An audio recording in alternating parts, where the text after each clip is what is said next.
नमस्कार दोस्तों, आज नवरात्रि का 5वां दिन है और नवरात्रि का 5वां दिन स्कंद माता की उपासना का दिन होता है। मोक्ष के द्वार खोलने वाली माता परम सुखदायी है। माँ अपने भक्तों की समस्त इच्छाओं की पूर्ति करती हैं। भगवान स्कंद कुमार कार्तिकेय नाम से भी जाने जाते हैं।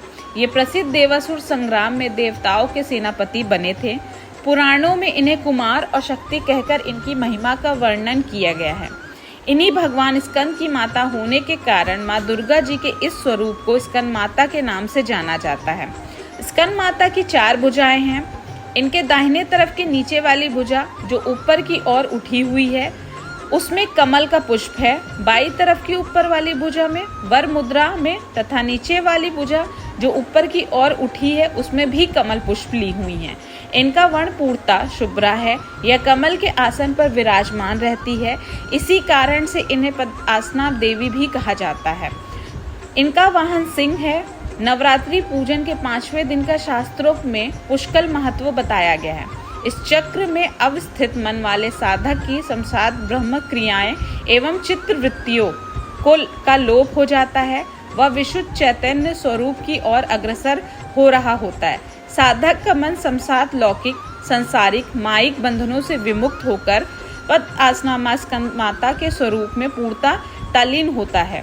इस समय साधक को पूर्ण सावधानी के साथ उपासना की ओर अग्रसर होना चाहिए। उसे अपनी समस्त ध्यान वृत्तियों को एकाग्र रखते हुए साधना के पथ पर आगे बढ़ना चाहिए।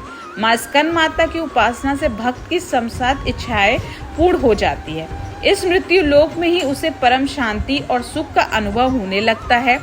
उसके लिए मोक्ष के द्वार स्वयमेव सुलभ हो जाता है। स्कंद माता की उपासना से बाल रूप स्कंद भगवान की उपासना भी स्वमेव हो जाती है। यह विशेषता केवल इन्हीं को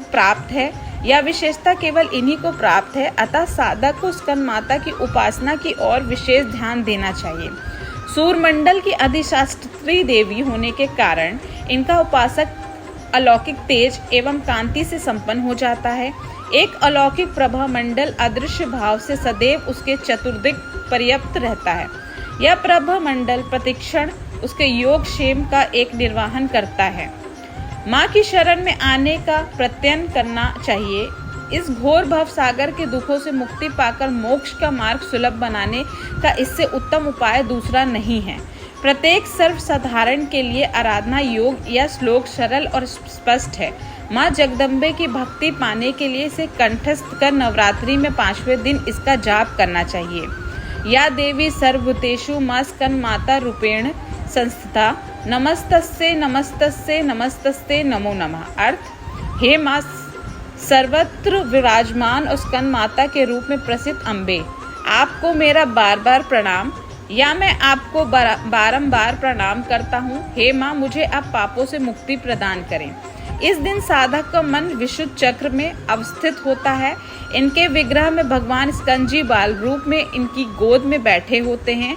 स्कंद माता यानी प्रेम, दया और करुणा। स्कंद माता को भगवान कार्तिकेय की माता कहा जाता है। उनके नाम से ही स्पष्ट है कि स्कंद माता स्कंद की माँ है और अपने पुत्र से बहुत प्यार करती हैं।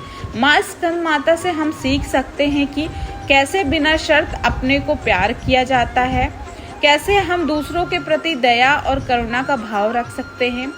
जिस तरह एक माँ अपने बच्चों को समर्थन करती है और उसे सिखाती है, उसी तरह स्कंद माता अपने भक्तों को हाथ थाम कर उनकी देखभाल करती है। यही हमें करुणा का भाव सिखाता है। धन्यवाद सभी दोस्तों का। जय माता दी की। माता रानी की कृपा हम सभी पे बनी रहे।